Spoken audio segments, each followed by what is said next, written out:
ليه في مصريين كتير مش عايزين سعد لمجرد في مصر؟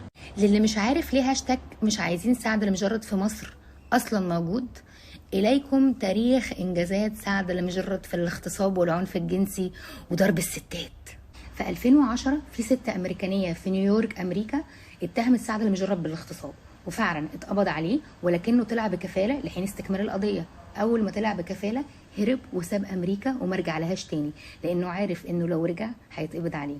في 2016 تم القبض على سعد المجرد تاني، بس المره دي في فرنسا بتهمه الاغتصاب والاعتداء الجنسي على سيده فرنسيه هناك، واتحجز هناك 6 شهور من اكتوبر 2016 لابريل 2017، وطلع تحت الاقامه الجبريه باسوره الكترونيك على رجله، وكان مسحوب منه باسبوره عشان عارفين بقى انه بيهرب وكاتس. ساعتها توكل له محامي كبير جدا جدا جدا وتقيل، والكلام كان على ان ملك المغرب هو اللي موكل المحامي ده، وفعلا نجح في ان هو يخلص سعد المجرد من الموضوع ده، والموضوع اتعتم عليه بس ما طولش. بعدها بكام شهر في 2018 في اغسطس 2018 اتقبض عليه تاني بتهمه اغتصاب لست فرنسويه تانية، لدرجه ان المحامي اللي وكله له ملك المغرب، والله اعلم ملك المغرب هو اللي موكله له ولا لا، قال لك لا مش لاعب.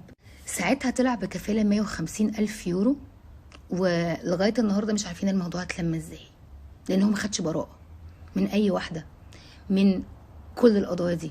سبحان الله. في 2018 وبعد 3 قضايا اغتصاب، في ست مغربيه اتشجعت بالثلاث ستات التانيين اللي بلغوا، وقالت ان هو اغتصبها هي كمان في المغرب في 2015، ودي نفس السنه اللي طلع فيها اغنيه انت معلم، وساعتها اتضغط عليها عشان تسكت وتعتم عن الموضوع.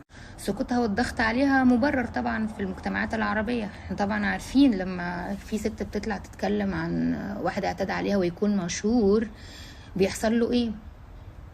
ولا حاجة. بسبب ال4 قضايا اغتصاب دول طلع هاشتاج مش عايزين سعد المجرد في مصر. سعد المجرد بيحاول باستماتة يدخل مصر من ساعة لما اتلغاله حفلة في 2020 في مصر، واتلغاله انترفيو على قناة مصرية في 2021 بسبب هاشتاج مش عايزين سعد المجرد في مصر، لدرجة ان هو السنة دي في 29 ديسمبر في اعلانات دلوقتي نازلة على حفلة هتتعمل له في شرم الشيخ في نايت كلاب اسمه تاج محل، نازلة على الضيق ومن غير اي اعلانات على صفحته، كأنه خايف ان لو الدعاية دي طلعت الحفلة دي كمان هتتلغي. نجم كبير بوزن سعد المجرد كده يكون جاي مصر لأول مرة يعمل حفلة سكيتي كده من غير دعاية وإعلانات تكسر الدنيا كده وتزلزل البلد، وعامل لها في نايت كلاب درجة 10 كده في شرم الشيخ، واخد على جوجل ريفيو 3 بوينت حاجة.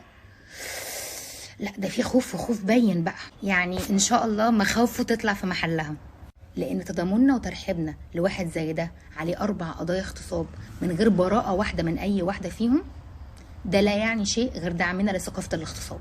دعمنا لثقافة الاغتصاب مش ان احنا نكون بندعم الفعل نفسه، لا كمان ان احنا نكون بندعم وبنرحب بالناس اللي بيقوموا بفعل هذا العنف وهذه الجرائم.